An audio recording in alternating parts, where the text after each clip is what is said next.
కుల వృత్తులపైన ఈ ప్రభుత్వం చేస్తున్నటువంటి దమననీతి, అధికారంలో రావడానికి ఈ కుల వృత్తులకు ఇచ్చిన హామీలేంటి, ఇవాళ చేస్తున్నదేంటి?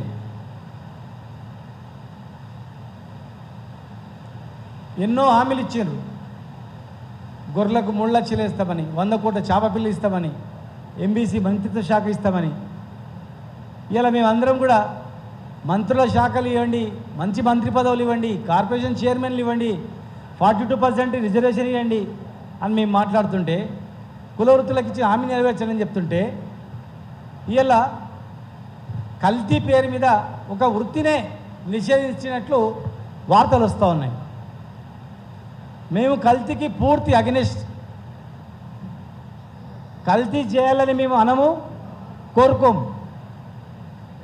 కానీ కల్తీ పేరు మీద హైదరాబాద్ లోపల మొత్తం, ఔటర్ రింగ్ రోడ్ లోపల మొత్తం దుకాణాలు బంద్ చేస్తాం, నిషేధిస్తాం అనేటువంటి వార్తలు ముందే కావాలని ప్రభుత్వమే లీక్ ఇచ్చి నిషేధించే కుట్రలో ఉంది అని చెప్పి అనుకుంటున్నాం. గతంలో ఇదే ప్రభుత్వం ఈ వృత్తిని హైదరాబాద్లో నిషేధించింది. ఇదే వృత్తిని గతంలో రాజశేఖర రెడ్డి గారు ఉన్నప్పుడు ఈ కుల వృత్తిని హైదరాబాద్ మొత్తం నిషేధించింది. మళ్ళీ మేము వచ్చిన తర్వాత ఓపెన్ చేసినాం, బతుకుతున్నాం. ఇవాళ ఎక్కడో దగ్గర చనిపోతే మేము కూడా బాధపడ్డాం. ఆ దుకాణదారుడు కాంగ్రెస్ కార్పొరేటరే. మరి మీ ప్రభుత్వం ఉంది, ఏం కలిపిండు, ఎట్లా కలిపిండు, బయటికి తీయండి, యాక్షన్ తీసుకోండి. కల్తీ జరగకుండా ప్రభుత్వంలో అధికారులు ఉన్నారు, కల్తీ జరగకుండా అధికారులతో పకడ్బందీగా చర్యలు చేపట్టండి. కల్తీ నిరోధన చేతగాక అసలు కళ్ళునే మొత్తం బంద్ చేస్తామంటే ఎట్లా? ఇవాళ ఒక కళ్ళు కాంపౌండ్లో 100 మంది బతుకుతారు. 100 మంది కాదు, 200-300 మంది బతుకుతారు, కార్మికులు బతుకుతారు. ఒక 10 మంది 20 మంది బజ్జీల దుకాణాలు బతుకుతారు. ఒక 20-30 మంది సీకిళ్ళు అని చెప్పి నాన్ వెజ్తో బతుకుతారు.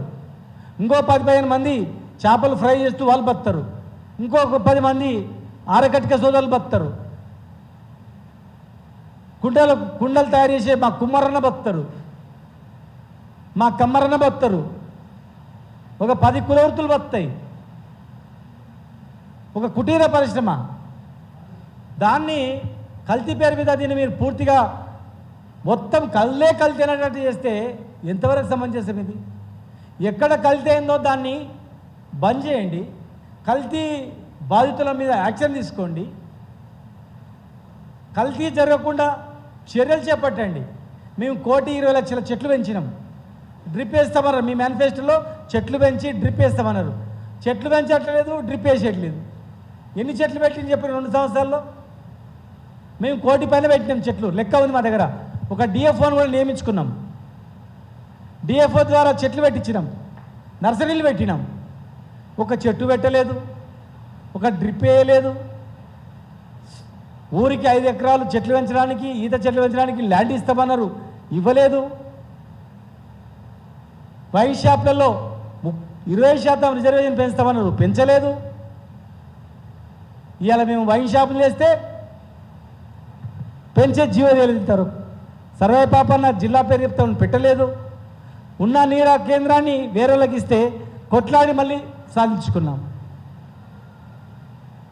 ఇలా గీతా కార్మికుల చనిపోతే 10 లక్షల ఎక్స్గ్రేషన్ ఇస్తామన్నారు. ఈరోజు వరకు పాత బకాయిలే, పాత వేయలేదు, 5 లక్షలు ఇవ్వలేదు. ఇంకా 2 సంవత్సరాలు కావస్తుంది, చనిపోయిన గీతా కార్మికులకు 10 లక్షలు ఇవ్వలేదు. మేము 3 సంవత్సరాలు కష్టపడి సేఫ్టీ మోకులు తయారు చేసి ఎలక్షన్ కోడ్ వల్ల ఇవ్వలేకపోయినాం. మీరు ఎలక్షన్ కాగానే సేఫ్టీ మోకులు ఇచ్చి కాటమయ్యే సేఫ్టీ మోకులు మేమే ఇచ్చినామని చెప్పుకున్నారు. కానీ 2 ఏళ్ళు కష్టపడి మేము తయారు చేసినామని మా ఒక్క మాట మాట్లాడలేదు. అయినా మేమేమనలేదు. ఏదో మా పెద్ద మనుషులు పేరు చెప్పుకుంటే సంతోషం, మా ఆశయం గీత కార్మికులు చనిపోద్దని అనుకున్నాం మేము. కానీ ఇలా ఒక హైదరాబాద్లో ఒక దుకాణంలో కల్తీ జరిగితే మీరు హైదరాబాద్ ఔటర్ రింగ్ రోడ్ మొత్తంలో బంద్ చేస్తామనే స్థాయిలో రివ్యూ మీటింగ్లు పెడుతున్నారు. అధికారులతో మాట్లాడుతున్నారు. మాకు లేదా అధికారులు మా వాళ్ళు ఉండరా అన్న? మొత్తం రింగ్ రోడ్ మొత్తంలో బంద్ చేయడానికి ప్లాన్ చేస్తున్నారని వారం రోజుల నుంచి వాళ్ళు చెప్తున్నారు. ఇవాళ పేపర్లో లీక్ వచ్చింది అంతే. మేము అడుగుతా ఉన్నాం ప్రభుత్వాన్ని. ఈ రోజు వరకు చెప్తున్నాం, ఈ సంఘ నాయకులందరూ కూడా ఎవరు కూడా కల్తీని కలపాలని ఎవరు అంటలేరు. కల్తీకి వ్యతిరేకమే. కల్తీని అరికట్టడానికి మీ దగ్గర డిపార్ట్మెంట్ ఉంది, ఎక్సైజ్ డిపార్ట్మెంట్తో కల్తీ జరగకుండా చూడండి. మామూలు మత్తులో కొంతమంది మునిగిపోయి మరి అక్కడక్కడ చేసి చర్యలు చేపట్టండి. ఇలా మాకు అర్థమైంది ఏంటంటే దీని వెనుక ఉన్నది లిక్కర్ మాఫియా. మా దగ్గర కూడా ఈ లీక్లు వస్తున్నాయి ఏందని చూసినాం. పెట్టెకు ఇంత రూపాయలని వసూలు చేస్తారంట. ఒక పెట్టె డిపోలో ఖర్చు అయిందంటే పెట్టెకి ఇంత ఇవ్వాలని డిక్షనరీ కంపెనీలతో డబ్బులు వసూలు చేస్తున్నారంట. వాళ్ళు లెక్క చెప్పిరంట, కళ్ళు బంద్ అయితే ఇగో మీకు ఇచ్చే డబ్బులు ఇంకా డబ్బులు అవుతాయి, సేల్స్ డబ్బులు అవుతాయి, డిపార్ట్మెంట్ నుంచి గవర్నమెంట్కి ఆదాయం వస్తుంది, మీకు మామూలు డబ్బులు అవుతాయి, ముందు ఇది బంద్ చేయండి. కర్ణాటకలో ఇట్లే బంద్ చేసినాం. కర్ణాటకలో బంద్ చేస్తే లిక్కర్ రేట్లు పెంచినాం. కర్ణాటకలో బంద్ చేయగానే మామూలు డబ్బులు వచ్చినాయి, గవర్నమెంట్ రెవెన్యూ డబ్బులు అయిపోయింది. కర్ణాటక మాదిరిగా మీరు కూడా ఇక్కడ నిషేధిస్తే, కళ్ళుని నిషేధిస్తే ఇక మీరు ఇంకా 3 పువ్వులు 6 కాయల మాదిరిగా ఎవ్వరిని గెలవకుండా మా 20 కంపెనీలలో లోపల తెచ్చి మీకు ఇస్తాం. మీ దగ్గరనే లెక్క ఉంటుంది ఎంత ఖర్చు అవుతుందో డబ్బులు, ఆ డబ్బులు ఎక్కడ ప్రకారం వస్తుంది అని చెప్పి అధికార పార్టీలో ఉన్నటువంటి కొంతమంది ప్రజాప్రతినిధులు, ఎందుకంటే పేరు చెప్తే పూర్తి ఆధారాలతో చెప్పాలనుకుంటున్నాం, చెప్తాం. అది కూడా వాళ్ళు అడుగుతారు ఎట్లా, పేరు కూడా చెప్తాం, ఎవరు వసూలు చేస్తున్నారు ఎంత లెక్క అని కూడా చెప్తాం. ఎందుకంటే మా అస్తిత్వం దగ్గరకు వచ్చే వరకు మేము ఊరుకోం, మా జాతి దగ్గరకు వస్తే మేము ఊరుకోం, మా జాతినే చెడ్డ పేరు తెస్తామంటే మేము ఊరుకోం. మా జాతి పేరు పెంచాలని ప్రపంచంలో ఎక్కడ లేనటువంటి పెద్ద నీరాఖ్యపు కట్టినాం. రెంటల్లో మాఫ్ చేసినాం. 50,000 రూపాయలను 5 లక్షలు చేసినాం. ఎస్దేశియా ఎన్నో చేసినాం. మీరు మాకన్నా ఎక్కువ చేస్తామన్నది మీకు ఇచ్చిర్రు అధికారం. మీరు కార్మికులకు ఏం చేయకుండా, చెట్లు పెంచకుండా, కల్తీ జరగకుండా, నివారణ చర్యలు చేపట్టకుండా ఏకంగా ఒక దుకాణంలో జరిగిందని చెప్పి మీకు ఒక కాంగ్రెస్ నాయకుని దుకాణంలో తాయి చనిపోయిందని చెప్పి మొత్తం దుకాణాలే బంద్ చేస్తామంటే ఎట్లా? చిట్కెనేలకు దెబ్బ తగిలిందని చెప్పి మొత్తం కాళ్ళు కొట్టేస్తామంటే ఎట్లా? తల మొత్తం మొండమే కొట్టేస్తామంటే ఎట్లా? జరిగిన దగ్గర మీరు ఆలోచించండి.